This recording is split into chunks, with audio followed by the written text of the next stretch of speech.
ቅዱስ አሐዱ አምላክ አሜን።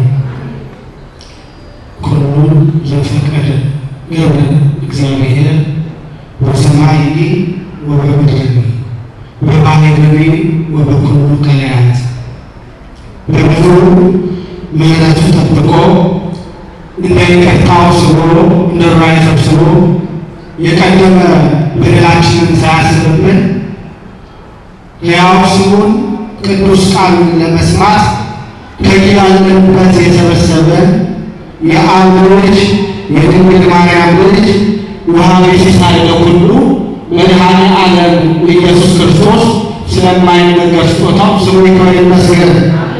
ስሙ ይክበር ይመስገን። ስሙ ይክበር ይመስገን። የሐዲስ ኪዳን ኪሩብ ቀደም ካለው ከሞት ወደ ሕይወት የተሻገሩባት አማናዊቷ ድልድይ አቁራሪተ መዓት ሰዓሊተ ምሕረት ምዕራገ ጸሎት የመላእክት እመቤት የእኛም አማላጃችን ምሕረቷ በረከቷ ረድኤቷ አማላጅነቷ ከሁላችን ጋር ይሁን። እንደ ካህኑ ዘካርያስ የእግዚአብሔርን መቅደስ የምታጥኑ አለኝተ እግዚአብሔር አባቶች፣ ካህናት፣ መምህራነ ወንጌል፣ ዘማሪያን፣ አባቶች፣ እናቶች፣ እህቶችና ወንድሞች ጌታን በአርባና በሰማንያ ቀናችሁ ያላችሁ ሕፃናት ጭምር እንደምን አመሻችሁ? እንደምን ቆያችሁ? ምስጋና የባህሪው ገንዘብ የሆነ መድኃኔ ዓለም ኢየሱስ ክርስቶስ ስለማይነገር ስጦታው ስሙ ይክበር ይመስገን። ይእትኬ መድኃኒት እንተ ሐሰስዋ ወእልዋ ነቢያት እለ ተነበዩ በእንተ ክብርክሙ። ነቢያት በምስኪ የፈለጓት መድኃኒት ጸልዩ ወሰአልነሂ ከመ ያሮገን እግዚአብሔር አማልክተ ቃል ወጸልዩ ሊተብላ ከመቅስቶ ለክርስቶስ ሚስጥር በከመ ይደሉ ይበል። ሰው ቢናገር ያስቀይማል። ሰው ቢናገር ያሳዝናል። እኛ ተናግረን እኛ ዘምረን ለመዳናችሁ ምክንያት ባንሆን እንኳ ለመጥፋታችሁ ምክንያት እንዳልሆን እግዚአብሔር እኛን ይርዳን። ነቢያት የፈለጓት መድኃኒት የጌታችን የመድኃኒታችን የኢየሱስ ክርስቶስ ሐዋርያና ደቀ መዝሙር የሚሆን ቅዱስ ጴጥሮስ በገላትያ በቀጰዶቅያ ያሉ ምዕመናን በላከላቸው መልእክቱ የመጀመሪያ መልእክት ምዕራፍ 1 ከቁጥር 10 ላይ እናገኘዋለን። በአባታችን በቅዱስ እስጢፋኖስ በድንጋይ መወገር ምክንያት ሕዝቡ ተስፋ ቆርጦ እግዚአብሔርን እንዳይተው ለማጽናናት የጻፈላቸው መልእክት ነው። ነቢያት የፈለጓት መድኃኒት ይህቺ የቅድስት ቤተክርስቲያን ሊቃውንት በሦስት ነገር ይተረጉሙታል።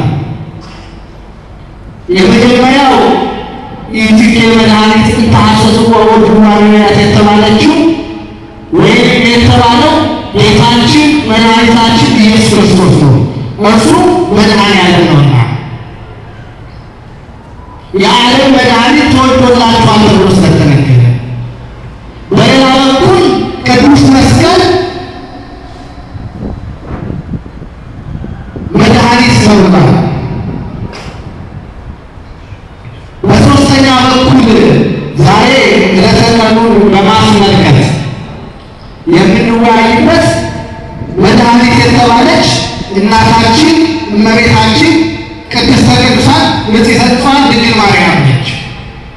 ምክንያቱም አዳም አትብላ የተባለውን ዕፀ በለስ በልቶ እግዚአብሔር ያንን ጌታ ገነትን ያንን ቦታ አጥቶ ተቅበዝባ ይኖር ነበርና አቤቱ ለምን ተውከኝ ፈጥነህ ለፍጡር ስለምን ሰጠኸኝ እያለ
ዳዊት ደግሞ በውጫቸው ረፍትን ሳይሰሩ የያዕቆብ አምላክ ይወለድ ዘንድ መድኃኒት ይመጣ ዘንድ እግዚአብሔር ከሥጋችን ሥጋ ከነፍሳችን ነፍስ ነስቶ ከሲኦል ባርነት ይወጡ ዘንድ ይጠብቁት ነበር።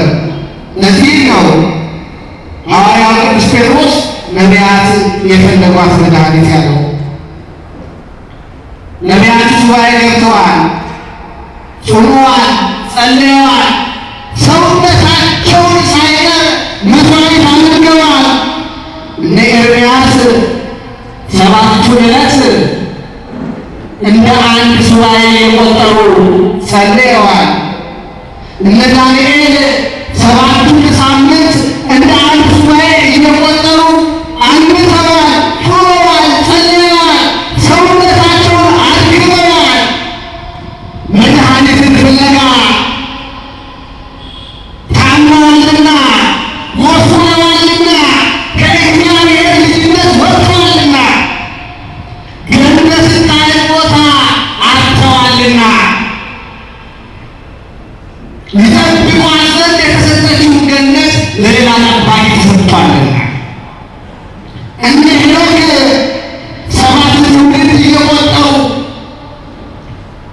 ሰባት ሐረግ እየቆጠሩ ልጆቻቸውን እየቆጠሩ ያንን ዘመን ሙሉ ሰባት ትውልድ ድረስ ውረድ ተወለድ እያሉ እንባን እያቀረቡ መሥዋዕት እያቀረቡ የእንባ መሥዋዕት እያቀረቡ እስከሚያዩ ድረስ እንደ አባታቸው እንደ አዳም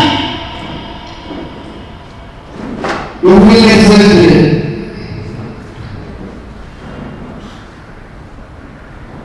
ይድኑ ዘንድ ባህሩን ከፍለው ይሻገሩ ዘንድ ልጆች ይባሉ ዘንድ ምን ይባሉ ዘንድ ልጆች ይባሉ ዘንድ መድኃኒት ያስፈልጋቸዋል። ለዛ ነው አዳም በተሰደደ ጊዜ ተስፋው አንቺ ነሽ የሚለው አንቺ ውስጥ ተስፋው አዳም በተሰደደ ጊዜ ከቤቱ በተፈናቀለ ጊዜ በወጣ ጊዜ ተስፋው አንቺ ነሽ። ነቢያት ብቻ አልነበሩም የሚፈልጓት፣ መላእክትን ይፈልጓት ነበር። ይህ የምናየው ሰማይ ይታያቸዋል። ስዕለ ማይ ይባላል። ምን ይባላል? ስዕለ ማይ ይባላል። ጌታችን እርሱ እግዚአብሔር ሰማይና ምድርን ከፈጠረ በኋላ በአንድ ሰሌዳ አዳምን በአንድ ሰሌዳ እመቤታችንን ስሎ ለሊቀ መላኩ ለቅዱስ ሚካኤል አሳየው። ይህ ማነው አለ መልአኩ። ይህ አዳም ነው። እርሱ ይስታል፣ እርሱ ይወድቃል። ነገር ግን እርሱ ቢስት፣ እርሱ ቢወድቅ በእርሱ ላይ ያለው ጸጋው ይመለስለት ዘንድ ልጅነቱ ይመለስለት ዘንድ በእርሷ ላይ አድሬ አድኗል አለ። መልአከ ቅዱስ ይባሰታቸዋል። ከዚያ በኋላ ቅዱስ ሚካኤል እንዲህ አለ፣ እርሷ እንዳትቀር እርሱን ትሰራዋል። ምን እንዳትቀር? እግዚአብሔርን የሚያማክሩት ሁሉ አይደለም ምእመናን። ነገር ግን እንደ ሀሳቡ ለሚጓዙት ሕጉን ለሚጠብቁት እርሱ እግዚአብሔር ለቅዱሳኑ ቅርብ ነውና መጽሐፍ ስለሚ እግዚአብሔር ለቅዱሳኑ ቅርብ ነውና ከዚያን ቀን ጀምሮ አባታችን ቅዱስ ያሬድ ሚካኤል መልአክ በክነፉ ጾር መጥቶ ላይ ደመና ሰወረ።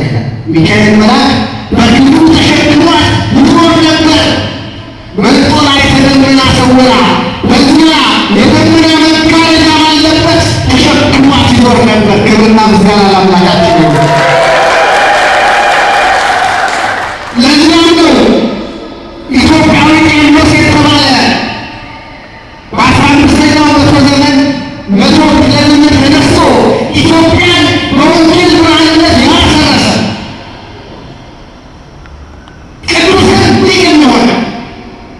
የእግዚአብሔር ልጆች በቅዱስ ቤተክርስቲያናችን 5 አይነት ቅዱሳን አሉ።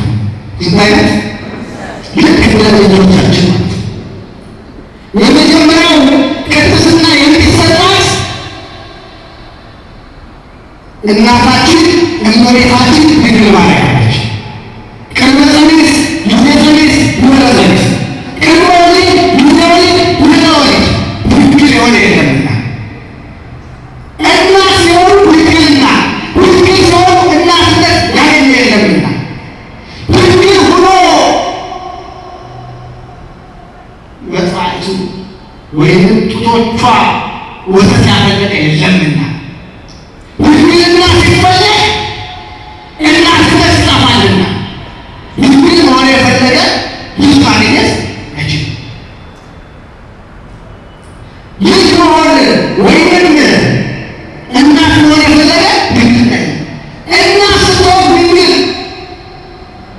ከሁሉ በላይ ደግሞ ድንግል በሥጋ ወድንግል በሕሊና የተባለች በሀሳቧም በሕሊናዋ ድንግል የሆነች ሊቁ እንደውም ይህን ይላል፣ እኛስ ደናግላን የሉንም እንዴ ይላል።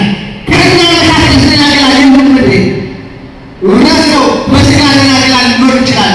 በሕሊናችን ግን አግብተን የፈታንን አግብተን የፈታንን።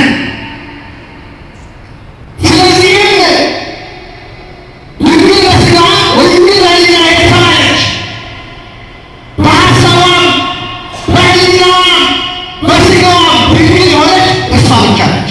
ስለዚህ የመጀመሪያውን ቅድስና ቅድስት ቤተክርስቲያን ትሰጣታለች። በስሟ ንጻ ቤተክርስቲያን ታነጻለች። በስሟ ዕለት ትሰይማለች።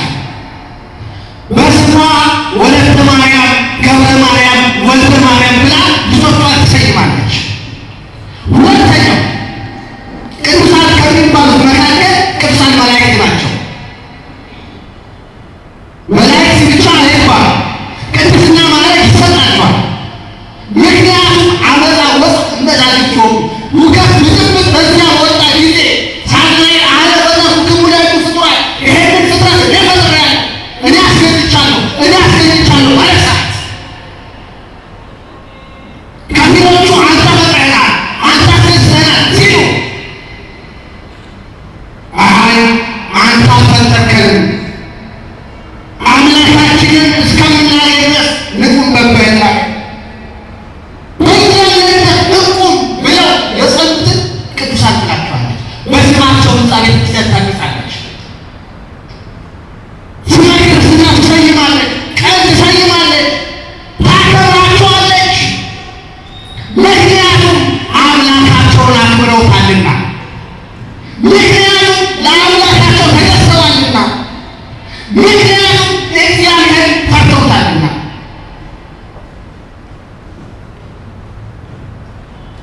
ያምናሉ፣ ይቀጠቀጣሉ ተብሎ እንደተጻፈ መላእክቱ ያምናሉ፣ ሰይጣንም ያምናል፣ ይንቀጠቀጣል።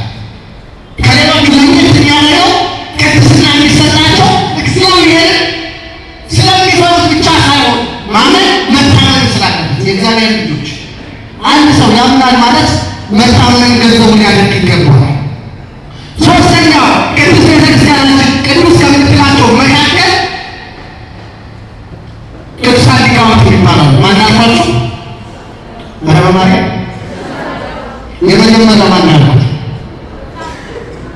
እመቤታችን ማለትና እመቤታችን ድንግል ማርያም። ሁለተኛው ቅዱሳን መላእክት። ሶስተኛው ቅዱሳን ሊቃውንት የሚባሉ አሉ። ይሄ አሁን የጠቀስኩላችሁ ልክ አባታችን አባ ጊዮርጊስ ዘጋስጫ ቅዱሳን ሊቃውንት የሚሰለፍ በአፍ የመጣው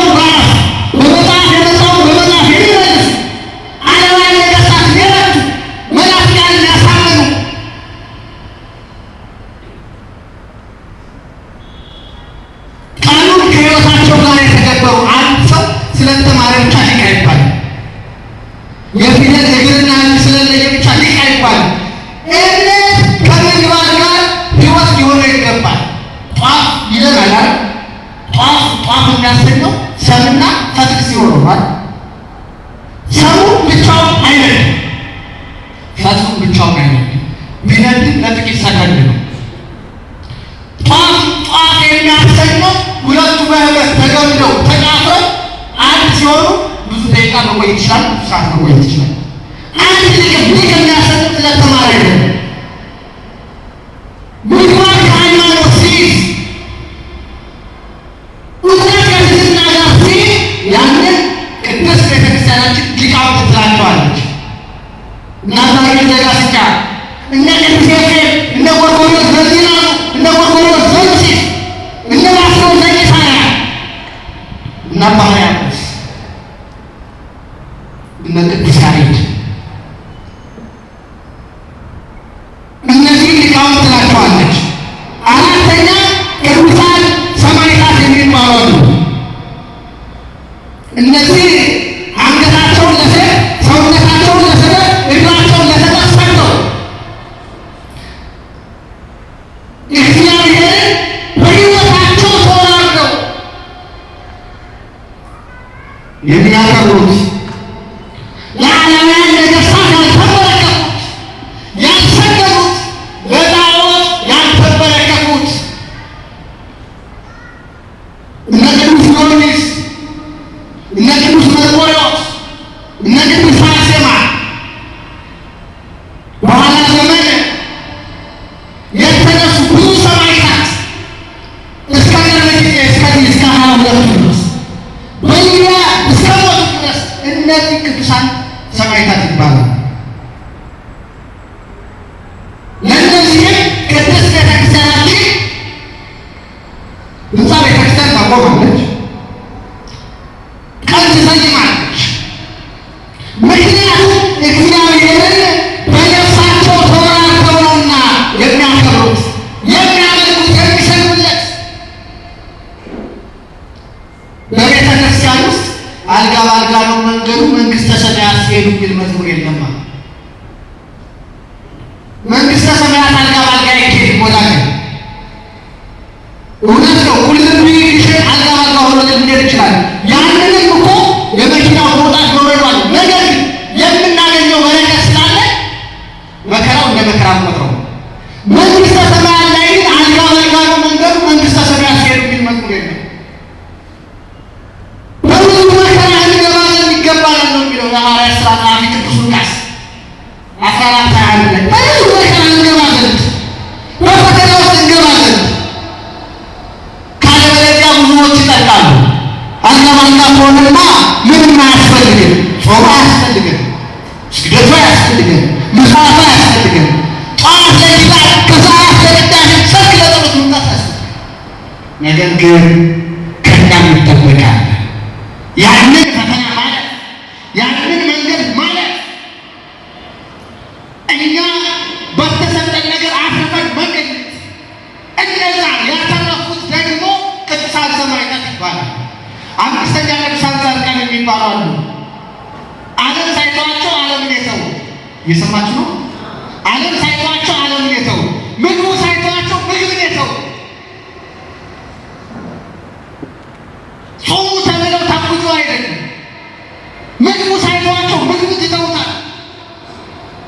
እነ አቡነ ተክለ ሃይማኖት፣ እነ ወለተ ጴጥሮስ፣ እነ ክርስቶስ ሰምራ እነዚህ ዓለምን የተዋት ተይ አታስፈልግንም ብለው የተዋት እነ አፄ ገብረ መስቀል ንግስናቸውን ጥለው ቆባቸውን የንግስና ዘውዳቸውን ለቤተክርስቲያን አስረክበው የመለሱት እነ አቡነ አሮን ዘበጌት የሚባሉ ፀሐይ ቁሚ ብለው ገስጸው ዘዋይ ደሴት ላይ ሳልገባ ወደ ገዳሙ ሳልደርስማ ፀሐይ አትጠልቂም ብለው ፀሐይን ያቆሙት። ነፍሴ ሆይ ጠቀምኩሽም አይደል ብለው እና አቡነ ተክለ ሃይማኖት ህዝቡ ሲሰግድላቸው ድውይ ሲፈውሱ እንደዚህማ ከሆነ ለነፍሴ ምን ይሆናት ነው? ምን ይረባት ነው? ሥጋዬ ሆይ ጠቀምኩሽ፣ ነፍሴ ሆይ ጎዳሁሽ ብለው እንዳሁኑ ዘመን ሰዎች ሳይሆኑ አጥማቂ ነን የሚሉት ሳይሆኑ ሰው ሲከተላቸው ሥጋዬ ሆይ አንቺ ለድኖትሽ ነው፣ እልልታው፣ ዝማሬው፣ ሆሆታው፣ አባ አባ መባሉ ለአንቺ ደስታሽ ነው፣ ነፍሴ ሆይ ጎዳሁሽ ነው። ገዳም ገብተው በአንድ ጎን ጦር ሰክተው ነፍሴ ሆይ እርሱ መድኃኔዓለም ለፍርድ ሲመጣ መቆሚያሽ በየት ይሆን ብለው በግራ ነው ወይስ በቀኝ ነው ብለው ጦር ሰክተው የጸለዩት ቅዱሳን ጻድቃን ይባላል። ይሄን አሁን የምጠቅስላችሁ እመቤታችን ያመሰገናት ቅዱሳን ሊቃውንት መካከል አንዱ ነው። አባታችን አባ ጊዮርጊስ ዘጋስጫ ይባላል። ይህ ሰው ስለ እመቤታችን ምን አለ? መድኃኒትነቷን ለሰው ልጅ መድኃኒት መሆኗን ሲናገር ኩሎሙ ሰራዊተ ሰማያት ሲሰብሑት ለዘእምቅድመ ዓለም ሀልወትኪ ለማኅደረ ወልዱ እግዚአብሔር አሜን። አኗኗርሽ ልዩ ሆነ የደስታ መፍሰሻ እመቤታችን ሆይ አመሰግንሻለሁ። ምክንያቱም መድኃኒት የምትሆኚ ነሽና። መድኃኒት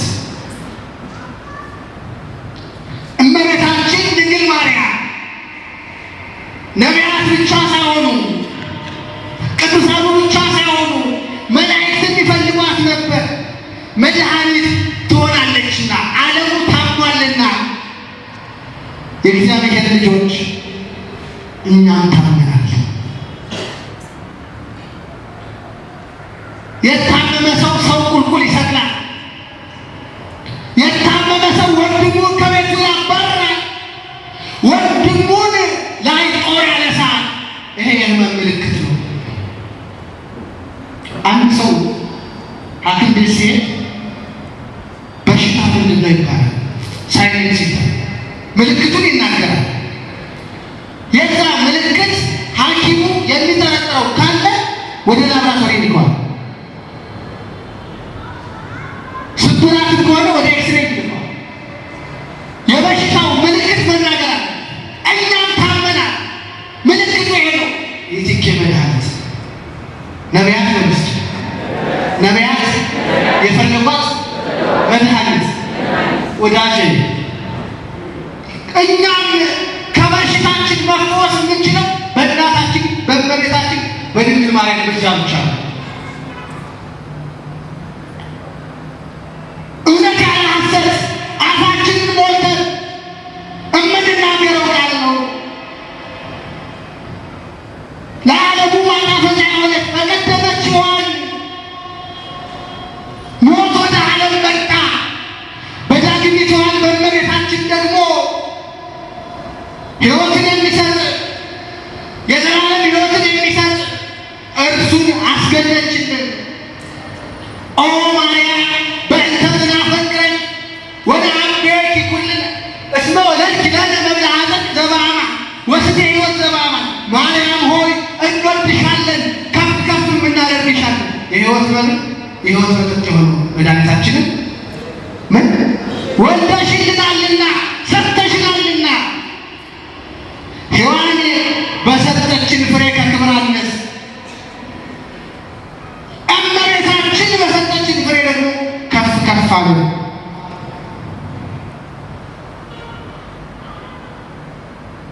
ሔዋን ራስ እንገባለን። ካለበለዚያ ብዙዎች ይጠጣሉ። አልጋ ማልጋ ከሆንማ ምንም አያስፈልግም። ጾም አያስፈልግም። ስግደቱ አያስፈልግም። መስዋዕቱ አያስፈልግም። ጠዋት ለኪዳን ከሰዓት ለቅዳሴ ሰርክ ለጸሎት መምጣት አያስፈልግም። ነገር ግን ከእኛም ይጠበቃል ያንን ፈተና ማለት ያንን መንገድ ማለት እኛ በተሰጠን ነገር አትርፈን መገኘት። እነዛ ያተረፉት ደግሞ ቅዱሳን ሰማዕታት ይባላል። አምስተኛ ቅዱሳን ጻድቃን የሚባሉ አሉ። ዓለም ሳይተዋቸው ዓለምን የተው የሰማችሁ ነው። ዓለም ሳይተዋቸው ዓለምን የተው፣ ምግቡ ሳይተዋቸው ምግብን የተው፣ ጾሙ ተብለው ታውጆ አይደለም ምግቡ ሳይተዋቸው ምግቡን ትተውታል። እና አቡነ ተክለ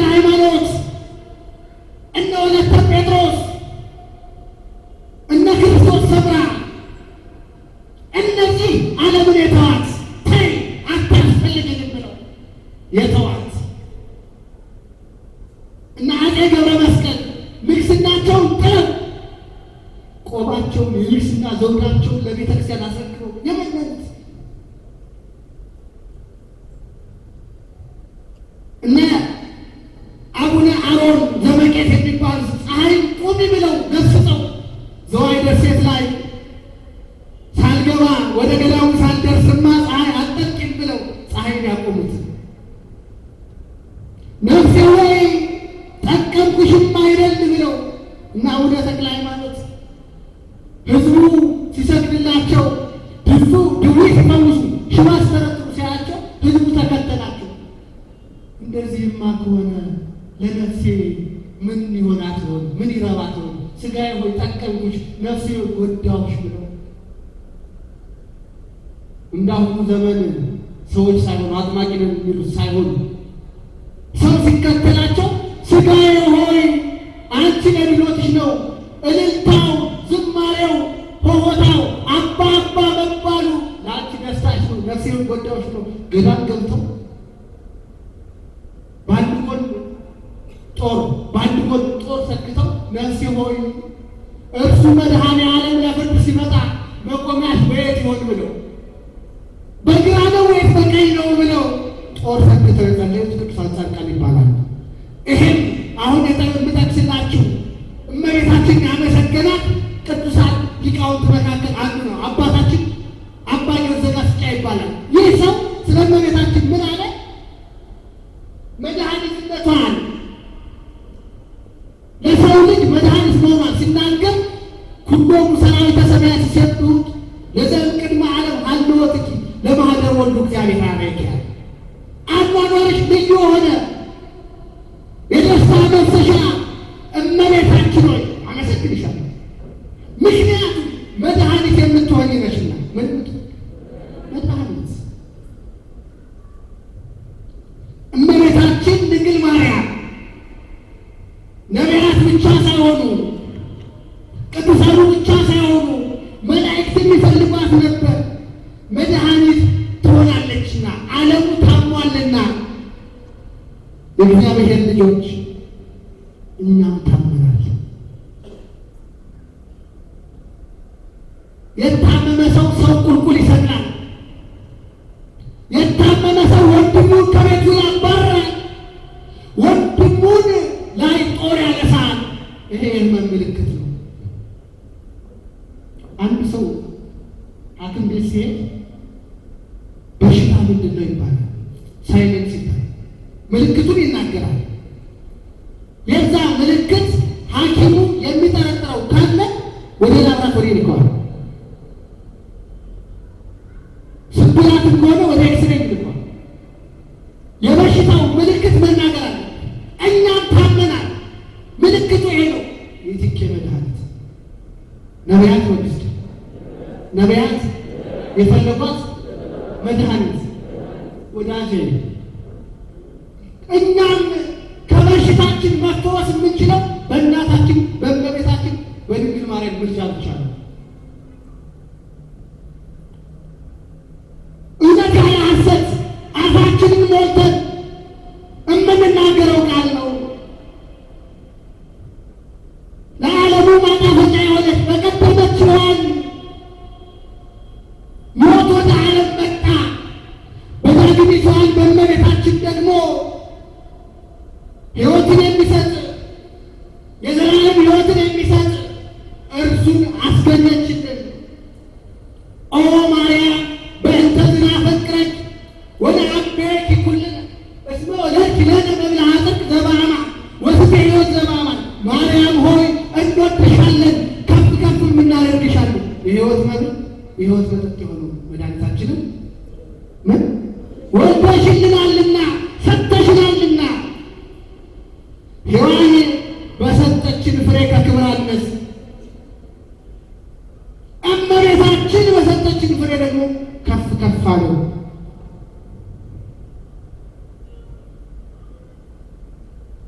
ሔዋን ከእባብ ጋር ተነጋግራ ሞትን ወደ ዓለም አመጣች። ሞትን ጎተተች። እመቤታችን ድንግል ማርያም ደግሞ በስድስተኛው ወር ገብርኤል መልአክ ከእግዚአብሔር አብ ዘንድ ተላከ። ከአንዲት ድንግል ወደ ሆነች ወደ ድንግሊቱ ዘንድ የድንግሊቱም ስም ማርያም ነበር ይላል። ማን ነበር? ማርያም ነበር። ማርያም ማለት መንግሥተ ሰማያት መርታ የምታገባ ማለት ነው። የት መርታ የምታገባ? ረባዛችሁ መንግሥተ ሰማያት መርታ የምታገባ ነበር። ሔዋን ከእባብ ጋር ተነጋግራ ሞትን አስገባች። እመቤታችን ድንግል ማርያም ደግሞ ከመልአኩ ከመጋቤ ሐዲስ ከተባለው ከአባታችን ከቅዱስ ገብርኤል ጋር ተነጋግራ ሕይወትን አመጣች። ከሔዋን ይልቅ የእመቤታችን ክብር ይበልጣል። ስለ ሔዋን ጸጋ አልተነገረም። ስለ እመቤታችን ግን ኦ ምልዕተ ጸጋ ጸጋን የመላብሽ ይሄ ክብር ይሄ ነው የማይባል የነቢያት ጸጋቸው ትንቢት ነው። የሐዋርያት ጸጋቸው ስብከት ነው። ድውይ መፈወስ ነው። ሽባ መጠርጠር ነው። የሰማዕታት ጸጋቸው እግዚአብሔርን በደማቸው ተዋህደው አንገታቸውን ለሰይፍ ሰውነታቸውን ለሰይፍ እግራቸውን ለጠጠር ሲሏቸው በእሽታ መቀበል ነው። የእመቤታችን ጸጋ ግን ይቀረሽ የሚባል አይደለም። ስለዚህ ጸጋ የሞላብሽ ያላት የሔዋን ጸጋ ጥቂት ነው። ስለ ሔዋን ጸጋ ብዙ አልተነገረም። ስለ እመቤታችን ጸጋ ግን ይነገራል። የአቢ ክብረ ለማርያም አይደለም ምንድነው? የእመቤታችን ክብር ከቅዱሳን ሁሉ ክብር ይበልጣል። ከጻድቃን ይበልጣል። አስቀድመን በሔዋን ምክንያት ከእግዚአብሔር ልጅነት ስንወጣ ከገነት ብንሰደድ እመቤታችን ድንግል ማርያም መድኃኒት የሆነችው እርሷ መድኃኒት ናት። እርሱ መድኃኒት ሆኖ እርሷን መድኃኒት ያሰኛት በሰጠችን ፍሬ ደግሞ ወደ ገነት ገባ። ሞት በዕፅ ምክንያት ወደ ዓለም ገብቷል። አትብላ የተባለው ዕፅ በልቷልና የሰው ልጅ ደግሞ በመብል ምክንያት ያጣውን ገነት መንግሥተ ሰማያት በመብል ይመለስ ዘንድ እመቤታችን ድንግል ማርያም በሰጠችን ግን በልጇ በወዳጇ ከፍ ብላ አባቴ ዝቅ ብላ ልጄ በምትለው እርሱ ሥጋውን ከእርሱ ደሙን አፍስሶ ይህ ሥጋዬ ይህ ደሜ ነው ብሎ እኛ በመብል ምክንያት ያጣነው ርስት መንግሥተ ሰማያት አወረሰን። ክብርና ምስጋና ለአምላካችን ይሁን።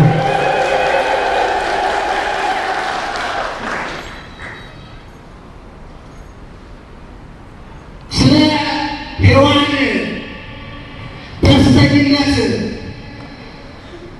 ብዙ አልተገለጸም። ስለ እመቤታችን ደስተኝነት ስለ መድኃኒትነቷ ግን ተገልጿል።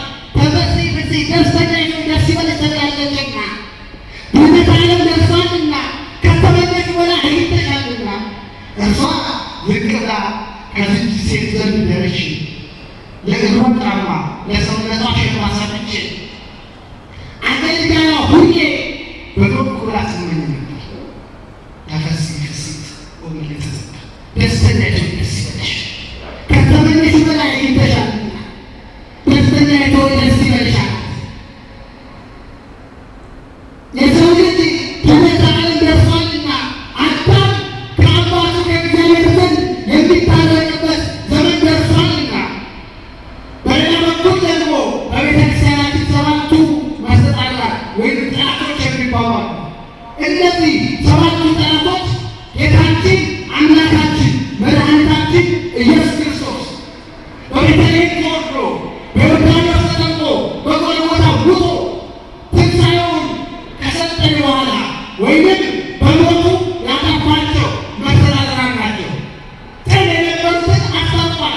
ሕዝብና አሕዛብን አስታርቋል። ሕዝብና አሕዛብ መድኃኒት የሚያሰኛት እንደዚህ ነው።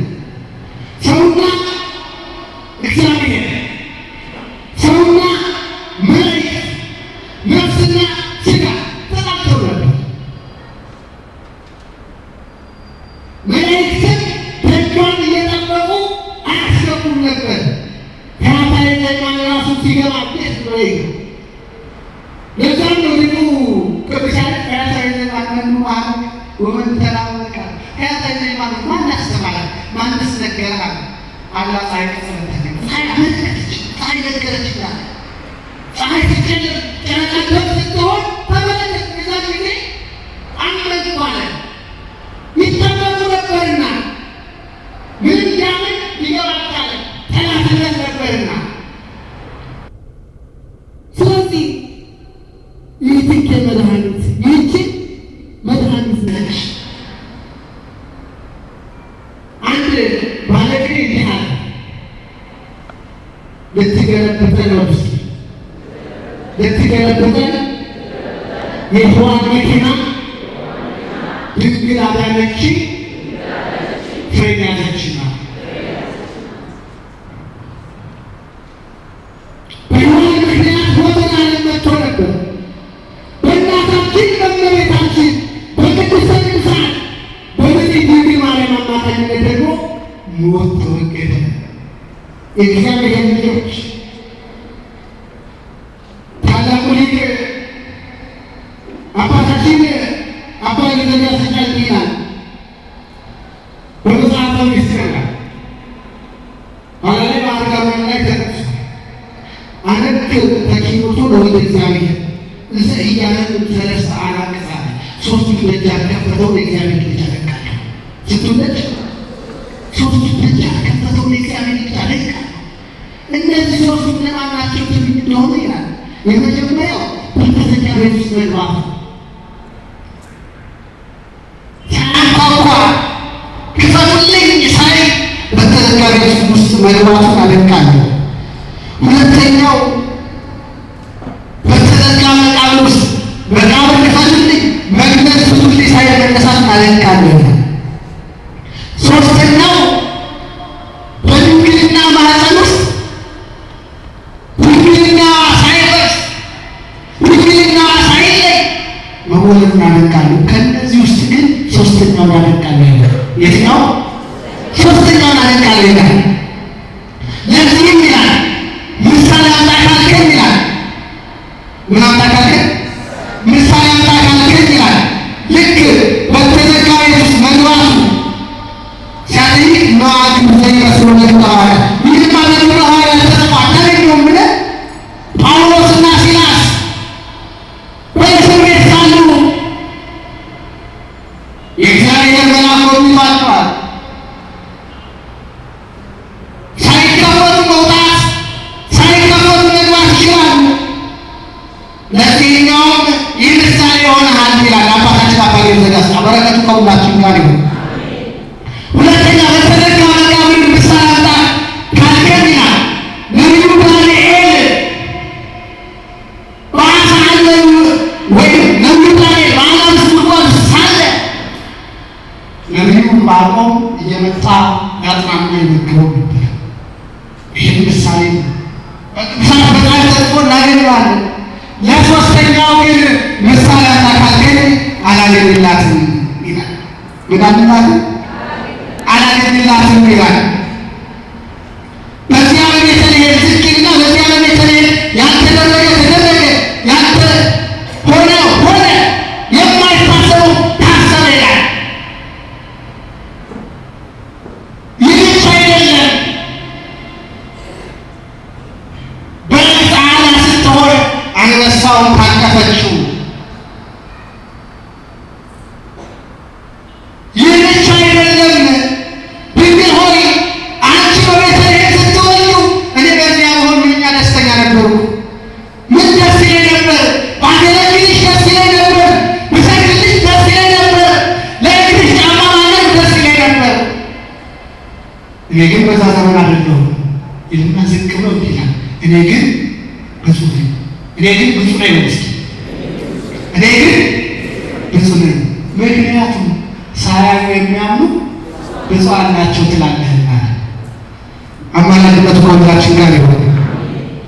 የእግዚአብሔር ልጆች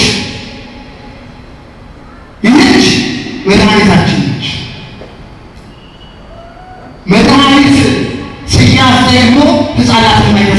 ቦታ ይቀመጣል። እነ ዶክተር ሄለን አለች ኪክ አውት ኦፍ ሪች ኦፍ ችልድረን ከህፃናት የማይደርሱበት ቦታ ይቀመጥ ተብሎ ይለጠፋል። መድኃኒትን ያገኙበት ቦታ ይጣላል።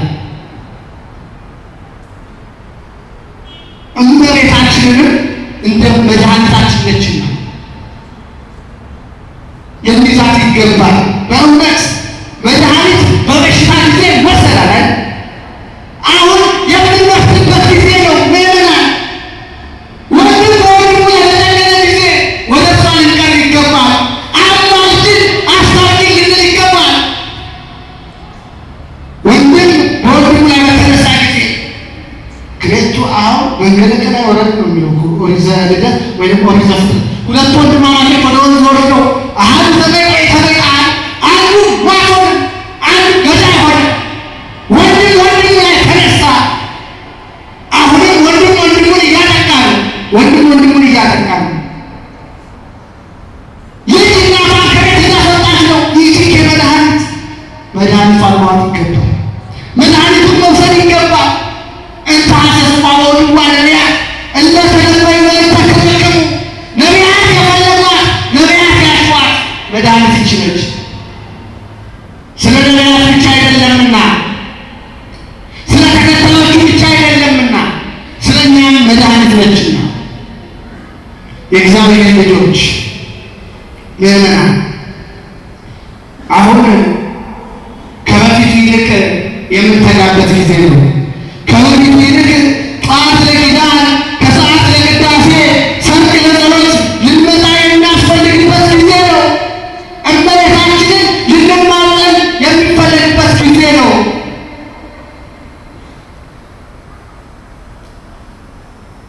ሞት ወደ ዓለም ገብቶ ዓለም የዳነባት መድኃኒት እርሷ ስለሆነች ዓለም የዳነው በእመቤታችን እሽታ ስለሆነ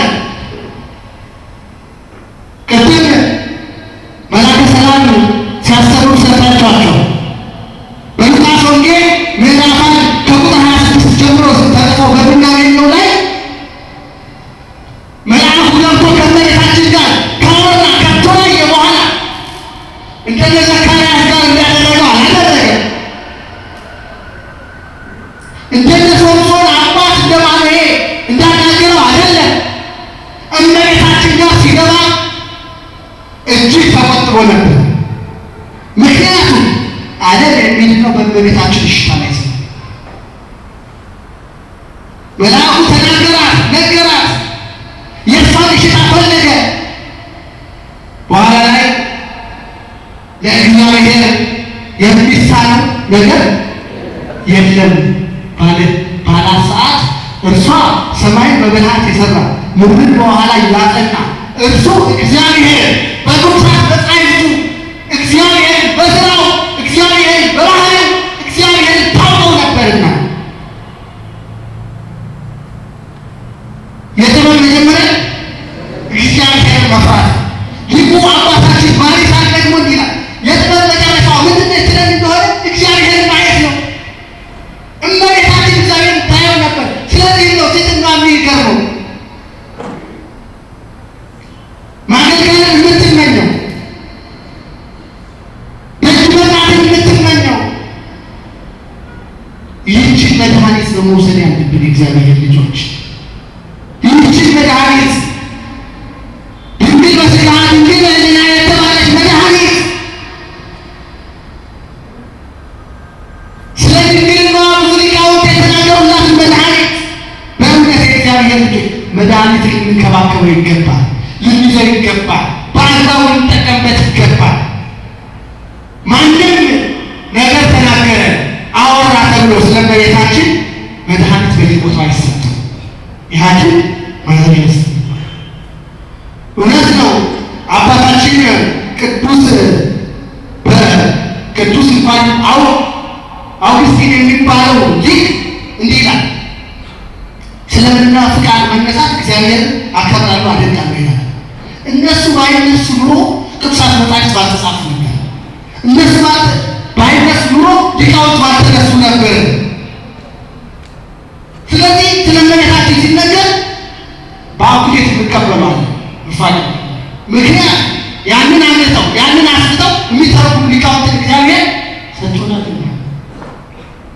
ለዚህ ነው ስለ ድንግል ማርያም በተከራከሩ ጊዜ ሄርሚዴስ የሚባለው መናፍቅ በ381 ዓመተ ምህረት ላይ ተነስቶ እመቤታችን ድንግል ማርያም ክብር ይግባትና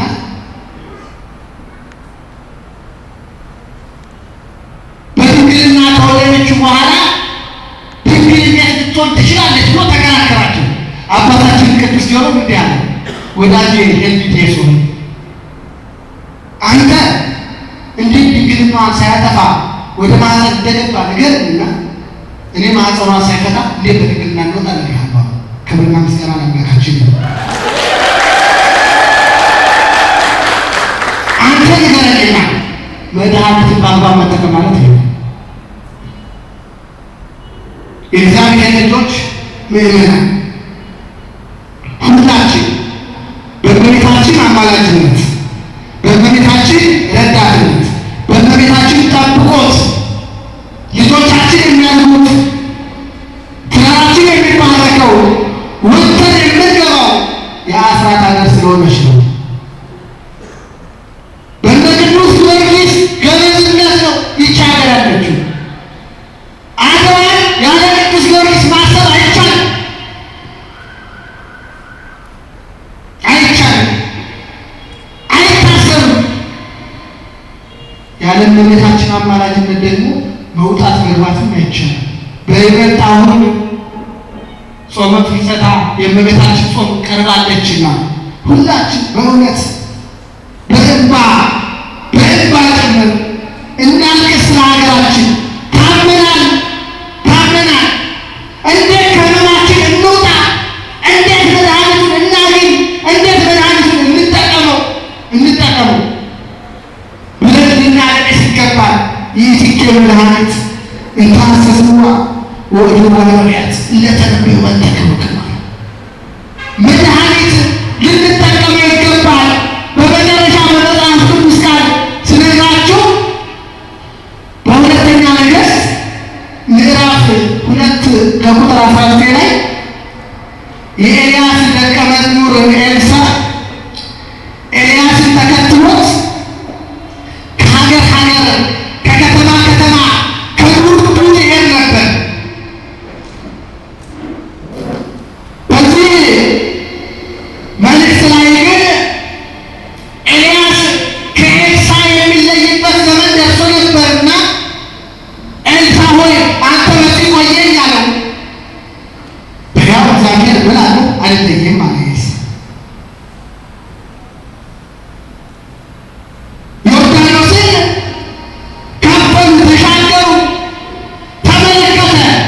የነቢያት ልጆች ደግሞ ከጎኑ ነው። ኤልሳዕ ሆይ ኤልያስ እኮ ከአንተ ይለይ ነው አሉት።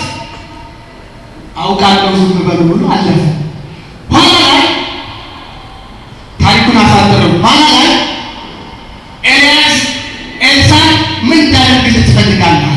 በአንተ ላይ ነው መንፈስ ቅዱስ በእኔ ላይ ጸደቀ ነው ይባላል። በዚህ ጊዜ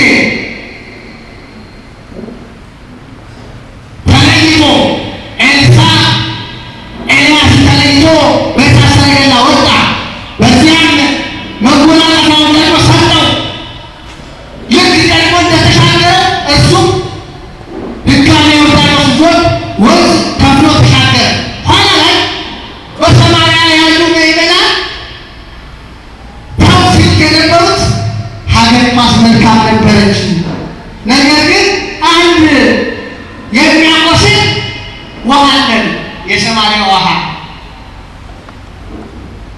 ሀገሪቷ መልካም ነበረች፣ ለም ነበረች። ይሄንን ውሃ የጠጡ ግን የጸነሱ ይወርድባቸዋል፣ የጠጡት ይጎረብጣቸዋል። ስለዚህ ምን ትላለህ አሉት። በሉ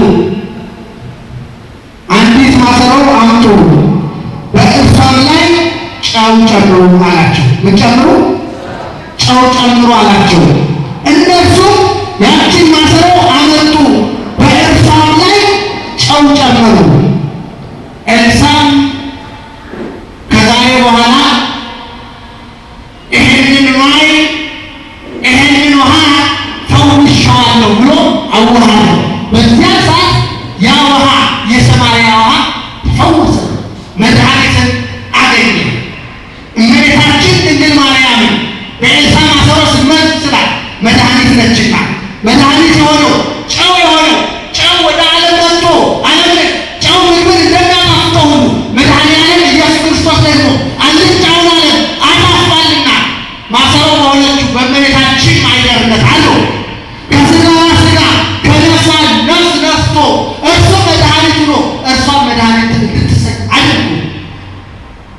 በሰማርያ ውሃ እንደተፈወሰ እኛም ለሕይወታችን መድኃኒት ይሆን ዘንድ እናታችን አማላጃችን በምርቷ አፋችንን ሞልተን የምንናገርላት እና ሕርያቆስ የሚመሰክሩላት የሚደነቁላት እነዚያ ሰባት የብርሃን መጋረጃዎች በየት ተጋረዱ የሚሉላት ሊቃውንቱ የእመቤታችን ማኅፀን ጠባብ ነው ወይም ሰፊ ነው ብለው የሚከራከሩላት፣ ጠባብ ነው የሚሉት ይቺ 15 ዓመት ብላቴና ነች።